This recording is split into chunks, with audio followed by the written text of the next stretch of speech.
Alright, in this video I'm going to show you how to select a pineapple, how to peel it and cut it.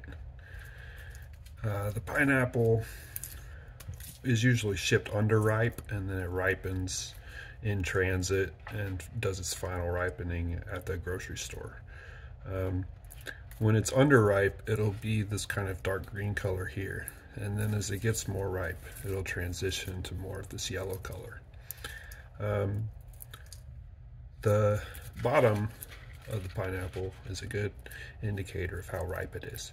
It's okay to see a little bit of mold around here, and this should be kind of shriveled up. That means it was cut off of the tree a while back, if it's kind of gray and shriveled and a little bit moldy. But you want to kind of push it and make sure it's firm. If it's soft and your finger goes in at all, then that means it's overripe and you shouldn't buy that pineapple. You can also feel around up here for soft spots. Those are the places where the pineapple is going to start to get overripe the fastest. This one is really nice though. It's mostly this yellow color with a little bit of mold down here around the bottom, but no soft spots. So I'm confident that it's going to be ripe and that it will not be overripe either. Alright, so the first thing we're going to do is cut the top and the bottom off of the pineapple. You want to make sure that you get enough of it, that you're not doing too much work. Whenever we cut things up, there's always going to be kind of a trade-off between getting the most amount of product and not spending too much time on it. So you kind of have to make a judgment call how much you want to cut off.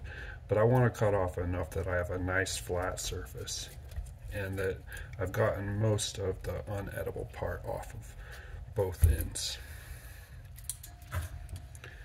Now we're going to slice kind of down, following the contour of the pineapple, and we'll shimmy the knife back and forth just a little bit. That helps the knife edge work better. I see people do it like all in one nice fell swoop, but that's more dangerous, and you're really taking chances. It takes more skill to be able to do that. The way that you're going to have it with the most control is to shimmy the knife back and forth just a little bit. I'm going to exaggerate. You don't actually have to do it quite this much, but it'll show you how I have a lot of very fine motor control, even with a very large knife, from shimmying back and forth.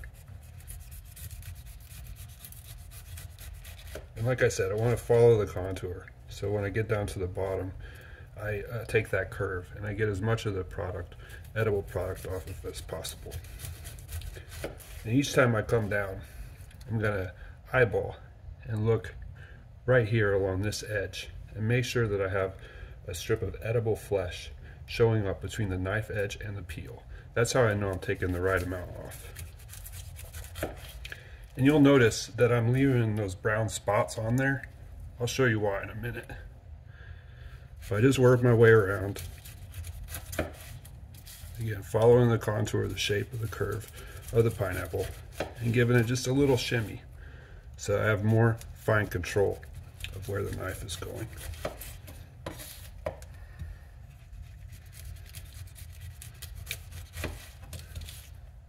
And again, I want to get as much of the edible product as possible, but not spend too much time.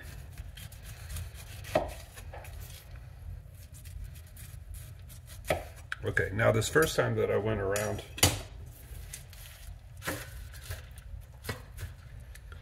I didn't peel. I left it like pretty I tried to leave as much as I could of the flesh. If you were going to be really methodical about it, you would then go through and pick out all these little holes with tweezers. This is like the very French way to do it. In reality, this takes a lot of time to go through and pick these out.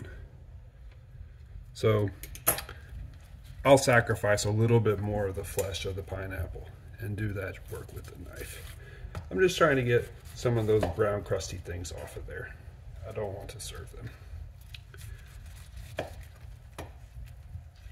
And you can take all of these parts that you're trimming off of the pineapple, and this is fine for compost. You could also use it to make aqua fresca if you have a lot of fruit scrap, or you can stick it in the freezer to use later for juice or for slushies or something.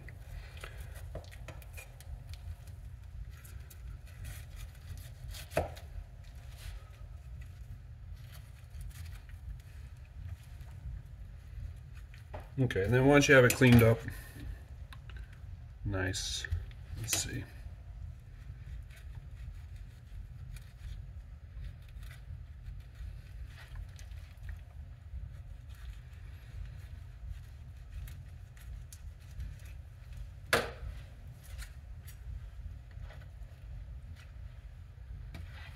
Then we need to, there's a couple different things that you could do. If you just wanted circular slices, then you could go like this, and then take a circle cutter and get rid of that core, because you can see there's a core here that's not edible. I'm just going to set those aside.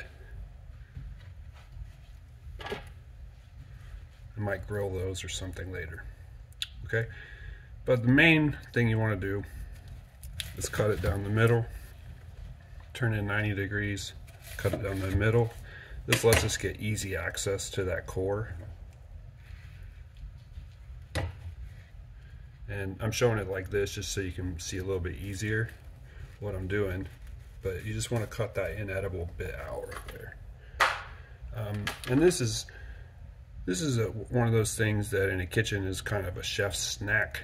We'd take this and suck all the good bits of flesh and juice off of that largely cellulose inedible core.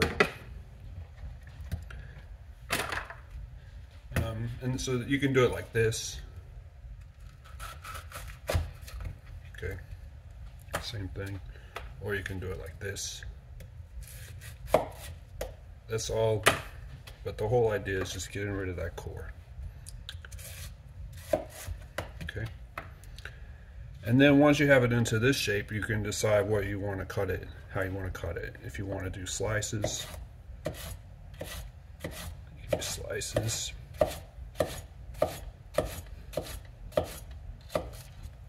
Okay. Like if you're doing like a fruit tray, there's your slices that you can fan out. All right. If I was doing this like in a stew or for a fruit, like a fruit salad, I might do larger chunks like this. Okay. If I was doing it for pizza, then I might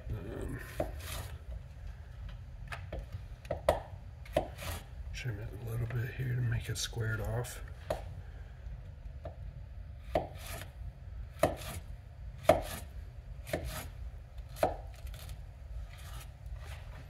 Okay.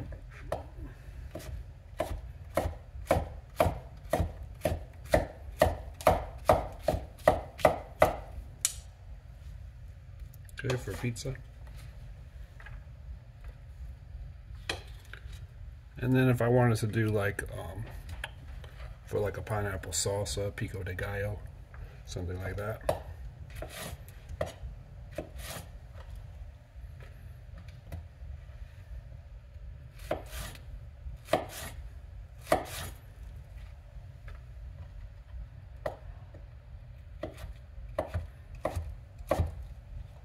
Okay.